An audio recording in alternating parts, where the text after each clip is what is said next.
Good evening, dear listeners. Welcome to tonight's bedtime story, a journey back to 1814, to the heart of London, where an extraordinary and sorrowful event unfolded. It's called the London Beer Flood, a tale that blends the surprising with the tragic. So, settle into your blankets, let the world fade away, and join me as we step into the past. Picture London in the autumn of 1814. A city pulsing with the energy of the Industrial Revolution. Smoke curled from factory chimneys, and the clatter of horse-drawn carriages echoed through cobblestone streets. The air carried the scent of coal, fresh bread from bakeries, and the occasional whiff of the Thames. London was a tapestry of contrasts. Grand Georgian townhouses stood tall, while nearby, in the shadow of progress, sprawled slums where families squeezed into tiny, damp rooms. At the heart of this tale stands the Horse Shoe Brewery, owned by Meux Co, nestled at the busy corner of Great Russell Street and Tottenham Court Road. Founded in 1764, it was one of London's largest breweries, producing over 100 zarros and barrels of porter annually. A dark, hearty beer beloved by the working class. The brewery's massive wooden vats, some towering 22 feet high, were marvels of engineering, holding enough beer to fill over 1 million pint glasses. These vats, bound by iron hoops, symbolized the brewery's pride and ambition. Just beyond the brewery's walls lay the St. Giles Rookery, a warren of narrow alleys and crumbling tenements. Here, families lived in poverty, often sharing single rooms or damp cellars. The air was thick with the smells of coal smoke and unwashed linens, and children played in muddy streets. Despite their hardships, the people of Sapt, Giles found moments of joy, sharing stories over weak tea or gathering for community rituals like wakes. Little did they know that their lives were about to be appended by an event so bizarre it would echo through history. To understand the flood, let's explore how porter was made in 1814. Brewing was both an art and a science, blending tradition with the innovations of the Industrial Revolution. At the Horse Shoe Brewery, workers began by selecting high-quality barley, which was malted by soaking it in water and allowing it to germinate. This activated enzymes that broke down starches into sugars, essential for fermentation. The barley was then dried and roasted to achieve porter's signature dark color and rich, slightly bitter flavor. The roasting process was carefully controlled to avoid burning, which could ruin the beer's taste. The roasted barley was ground into a coarse flour and mixed with water to form a mash, heated in large copper kettles to extract sugars. This liquid, called wort, was transferred to the massive wooden vats, where yeast was added to begin fermentation. Over weeks, the yeast converted sugars into alcohol and carbon dioxide, creating the bubbly, aromatic porter that Londoners loved. The vats were a source of pride but also risk. Constructed from thick oak staves and held together by 700-pound iron hoops, they withstood immense pressure from the carbon dioxide produced during fermentation. Regular maintenance was crucial, as any weakness could lead to disaster. In 1814, these vats were among the largest in the world, a testament to the brewery's ambition, but a hidden danger waiting to unfold. On the morning of Monday, October 17, 1814, the Horse Shoe Brewery hummed with activity.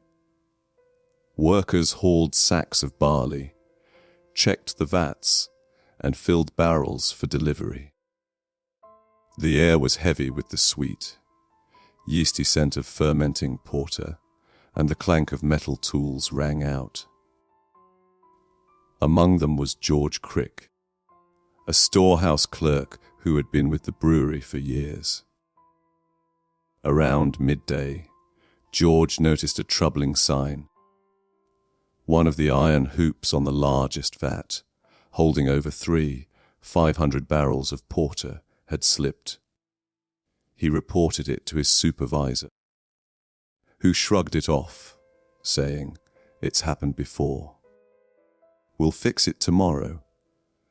Such minor issues were not uncommon, and George, though uneasy, returned to his tasks. In St. Giles, the day unfolded with its usual rhythm. Anne Saville, a widow in her 60s, sat in her cellar apartment on New Street, surrounded by friends mourning her 2-year-old son, John, who had died the previous day. The room was dim, lit by flickering candles, as they shared memories of the boy's bright smile. Among them were Mary Mulvey, 30, and her 3-year-old son, Thomas, offering quiet comfort. Upstairs, Mary Banfield poured tea for her 4-year-old daughter, Hannah, in their cramped tenement. Hannah's giggles filled the air, a rare moment of joy in their hard life. At the Tavistock Arms pub, 14-year-old Eleanor Cooper scrubbed pots in the courtyard, her hands red from cold water, dreaming of a new dress. Nearby, 3-year-old Sarah Bates played with a wooden spoon, her mother watching fondly from the doorway. These ordinary moments were the heartbeat of St. Giles, but as the afternoon wore on, the brewery's neglected vat was reaching its breaking point. At around 5:30 p.m., a low rumble echoed through the brewery, growing into a deafening roar. Workers froze, their eyes darting to the vats. Before anyone could react, the weakened vat burst with a catastrophic crack, as if the earth had split open. The wooden staves shattered, and a torrent of hot, frothy porter, up to 323,000 gallons, burst forth. The force slammed into a neighboring vat, dislodging its valve, and destroyed several barrels, adding their contents to the deluge. The wave, 15 feet high, demolished the brewery's 25-foot high back wall, 2.5 bricks thick, and surged into the streets of St. Giles. The sound was apocalyptic, a roar that shook the neighborhood and sent people running in panic. The brewery, a symbol of industrial might, was now a scene of chaos, with splintered wood and foaming beer spilling into the alleys. The beer roared through St. Giles, transforming narrow streets into churning rivers. It flooded cellars, toppled walls, and swept away everything in its path. In Anne Saville's cellar, the liquid filled the room in seconds, trapping her and her friends. Despite their desperate struggles, 5 of them, Anne Mary Mulvey Thomas, Elizabeth Smith, 27, and Catherine Butler, 65, drowned in the flood. Upstairs, Mary Banfield felt the floor shake as the beer burst through. She clutched Hannah, but the current was too strong, sweeping her daughter away. Mary and another child were rescued, but Hannah, aged 4, was lost. At the Tavistock Arms, the collapsing wall buried Eleanor Cooper under rubble, ending her young life. On New Street, 3-year-old Sarah Bates was swept away while playing, her body later found in another house. The flood destroyed 2 homes, badly damaged others, and inundated cellars, leaving a path of foamy destruction. Within minutes, George Street and New Street were swamp, and the neighborhood was a scene of devastation, coated in sticky beer and littered with debris. As the flood subsided, neighbors and passers-by rushed to help. They waded through waist-high beer, forming human chains to pull survivors from flooded cellars. The London Fire Engine establishment arrived, clearing debris and rescuing trapped individuals. 3 brewery workers were pulled alive from the rubble, and the injured, including a superintendent, were taken to Middlesex Hospital.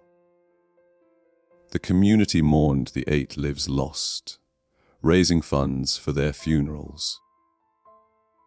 The scene was described as one of desolation, with a lingering stench of beer. The brewery faced ruin, with damages costing for 23 zalozens about V2 million today. However, a parliamentary rebate of 250 on excise duty helped Meux Co avoid bankruptcy. The community's resilience shone through, with donations and volunteer efforts aiding recovery.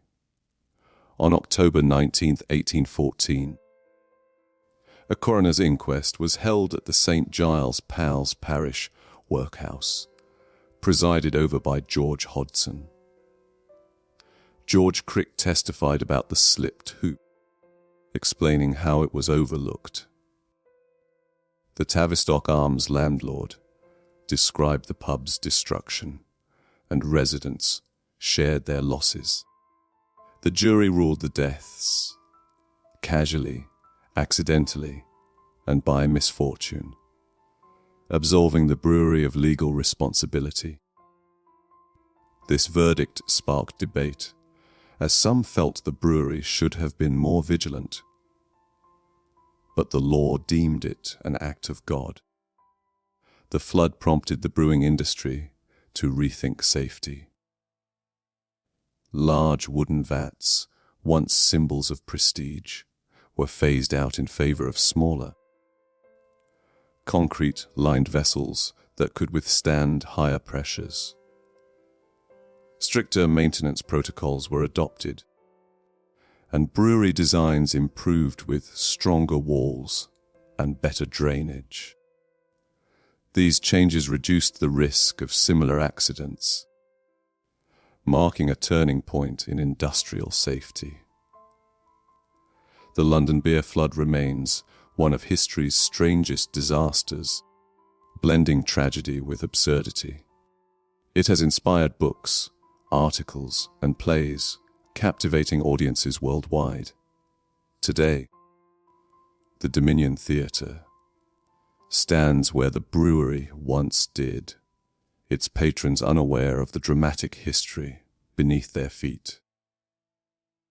The story serves as a cautionary tale about industrial safety and a reminder of life's unpredictability, urging us to cherish every moment. And so, dear listeners, we end our tale of the London beer flood of 1814. It's a story that blends sorrow with the unexpected, teaching us that even the ordinary can turn extraordinary in an instant. As you drift off, reflect on the lessons of vigilance and care, and hold your loved ones close. Good night, and may your dreams be filled with peace.